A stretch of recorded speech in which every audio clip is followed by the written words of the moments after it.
বন্ধু, তোর তো বিয়ে শাদী হয় না। ওই যে ওই পাড়া ওই বটবৃক্ষর তলে একটা হলো সাধু বাবা থাকে, ঠিক আছে? ওর তপস্যা কোনোদিনও বৃথায় যায় না, ঠিক আছে? তুই যদি যাই চলে যাই ওই জায়গাটা সেরি, আমরা দুজন যাই দেখে আসি তোর বিয়েটা দিতে পারি নাকি। হ্যাঁ বন্ধু, তাহলে চ ওই সাধু বাবার কাছে যাই। তুই তো বিয়া করি তোর 3 বছর হয়ে গেল, আর আমি এখন তোর বিয়ে করতে পারলাম না। তাহলে চল বন্ধু, তাহলে সাধু বাবার কাছে যাই। চ। ভোমলা 100 বছর ধরে আমি এই বটবৃক্ষের নিচে তপস্যা করছি, এখন পর্যন্ত একটা মক্কেলও পাইলাম না। সাধু বাবা, সাধু বাবা, বন্ধু তুই এ জায়গায় বয়, আমি সাধু বাবাকে চেতন করছি। সাধু বাবা, সাধু বাবা। হক মাওলা, হক মাওলা, তোরা কে বচ্চ আমার তপস্যায় বাধা দিলি? সাধু বাবা, সাধু বাবা, আমি আমার এই বন্ধু। তোমাদের কি সমস্যা বচ্চ? আমি থাকতে তোমাদের কোনো ভরসা নেই। সাধু বাবা, আমার এই বন্ধুর দীর্ঘ 10 বছর ধরে বিয়ে শাদী হচ্ছে না, আপনি কিছু একটা করে দেন তো। হক মাওলা, তোমরা আমাকে ভরসা করে আমার কাছে এসেছো, তোমাদের আশা জীবনেও পূরণ হবে না।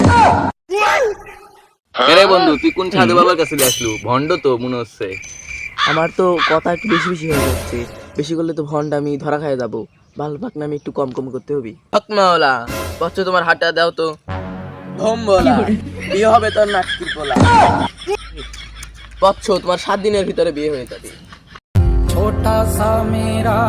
বন্ধু তাহলে চলে যাই, তাহলে তো তোর বিয়ে ঠিকই করে দিলাম, চলে যাই। A few moments later. বন্ধু 7 দিন তো হয়ে গেল, বিয়া শাদী তো করতে পারলাম না।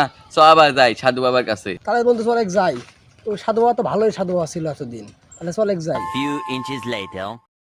A few সাধু moments বাবা, later. ও সাধু বাবা, কিরে বন্ধু সাধু বাবা কই গেল? আমি আগে জানতাম বন্ধু এই সাধু বাবা খুব ভণ্ড।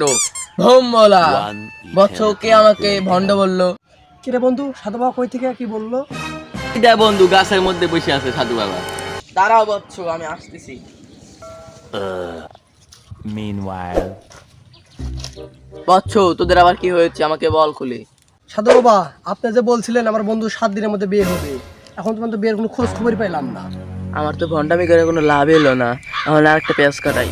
বচ্চ তোর হাতটা দে তো দেখি। ভোম বলা, বচ্চ তোর তো মুসলমানই হয় না।